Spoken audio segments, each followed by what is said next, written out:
Bismillahirrahmanirrahim. Assalamualaikum warahmatullahi wabarakatuh. Innal hamdalillah nahmaduhu wa nasta'inuhu wa nastaghfiruh wa na'udzu billahi min shururi anfusina wa min sayyiati a'malina man yahdihillahu fala mudhillalah wa man yudlil fala hadiyalah. Amma ba'du. Asyhadu an la ilaha illallah wa asyhadu anna Muhammadar Rasulullah. Qala Allah ta'ala fil Qur'anil Karim, ya ayyuhalladzina amanu taqullaha haqqa tuqatih wa la tamutunna illa wa antum muslimun. Wahai orang-orang yang beriman, bertakwalah kepada Allah dan janganlah kalian meninggal kecuali dalam keadaan muslim. Saudara-saudaraku sekalian, hadirin sekalian yang hadir pada siang hari ini, saya harap dalam keadaan sehat. Selawat serta salam tersilakan kepada Nabi kita Nabi Muhammad SAW yang kita nantikan syafaatnya pada akhir zaman nanti. Kali ini kita akan membahas tentang para ulama, para tabi'in, para penuntut ilmu yang setia menuntut ilmu hingga mereka menjual segala barang milik mereka.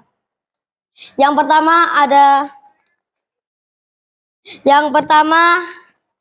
ada Rabi'ah, gurunya Imam Malik yang sangat terkenal pada saat itu. Pernah suatu hari dia ingin menuntut ilmu. Akhirnya karena tidak ada biaya untuk menuntut ilmu, dia tidak bisa membeli untanya kelaparan, entah kenapa. Akhirnya dia memutuskan menjual atap rumahnya untuk biaya menuntut ilmu. Ada di sini apa nama jual atapnya untuk biaya menuntut ilmu?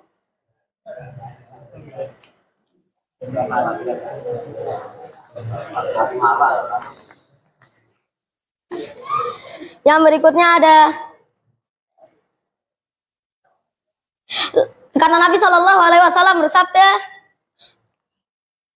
barang siapa yang menuntut ilmu, baginya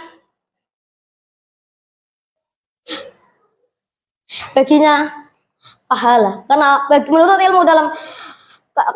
ilmu dalam Islam itu hukumnya apa?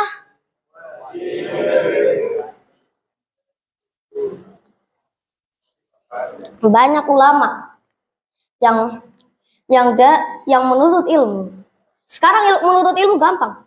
Tinggal ke satu tempat dan nggak usah pindah-pindah. Kalau ulama zaman dahulu harus pindah kota, bahkan pindah negara. Bayangkan perjuangan.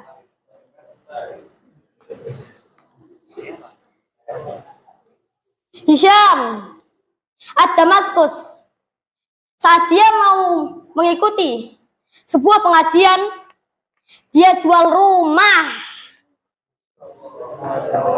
Ada di sini yang jual rumah?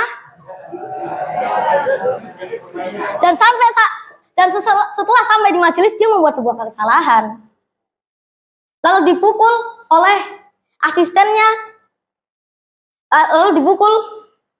oleh asisten dari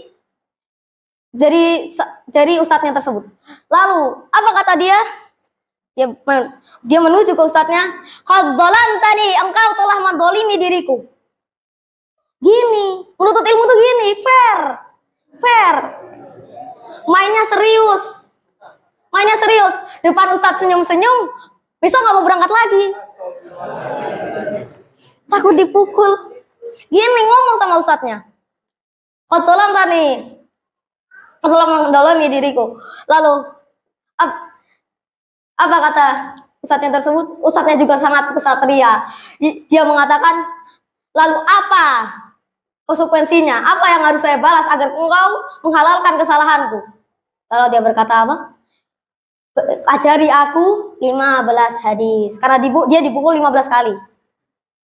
15 hadis. Setelah dibacakan 15 hadis, lalu dia berkata, wahai guru, pukul saya lagi.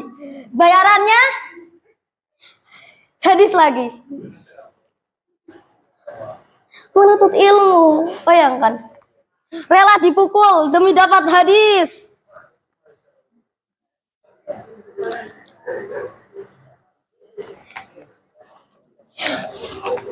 Itu namanya perjuangan para ulama. Mereka menghendingkan hati mereka. Mereka diam saat mereka tahu. Karena dia juga dalam keadaan sedih hadirin pada saat itu. Kenapa? Dia jual rumah, sampai di majelis dipukulin. Apa nggak sedih? Gimana coba? Nggak sedih dari mana? Karena rumahnya hilang, bayangkan. Rumahnya hilang. Bapaknya jual dan dia masih punya orang tua. Nanti orang tuanya tinggal di mana? Bayangkan.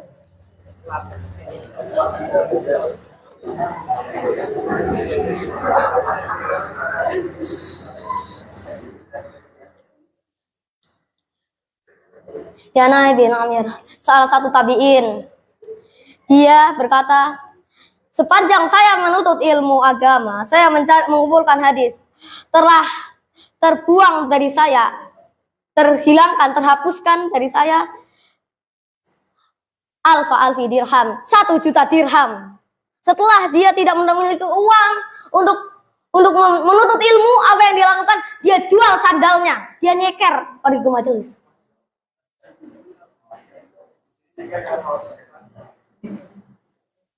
Bayangkan, 1 juta dirham. Banyak sekali hadirin.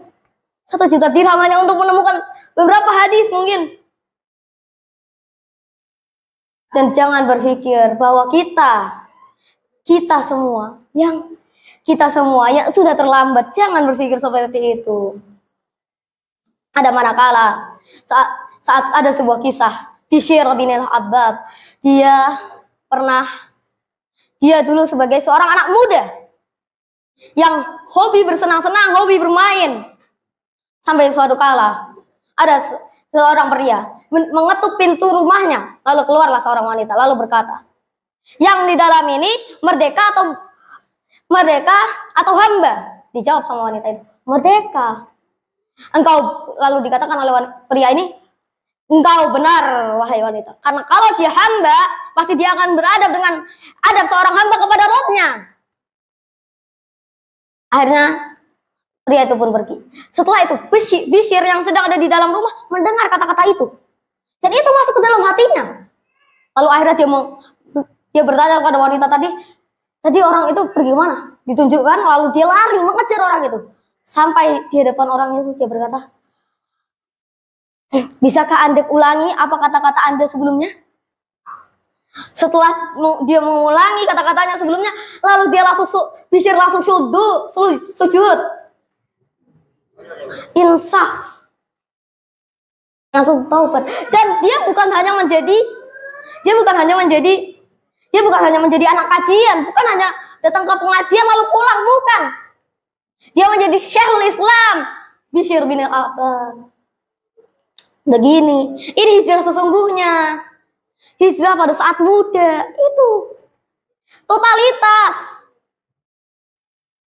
Karena dia mengingat firman Allah, wa ma khalaqtul jinna wal insan illa liya'budun, ma uridu. Tidaklah aku ciptakan jin dan manusia kecuali untuk beribadah kepadaku. Bayangkan, itu totalitas para ulama tabi'in yang menuntut ilmu hingga mereka kehabisan banyak uang.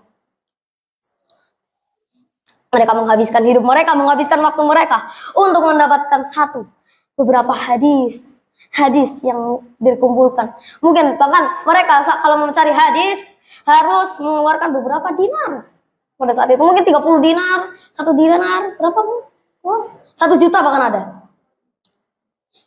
Baik.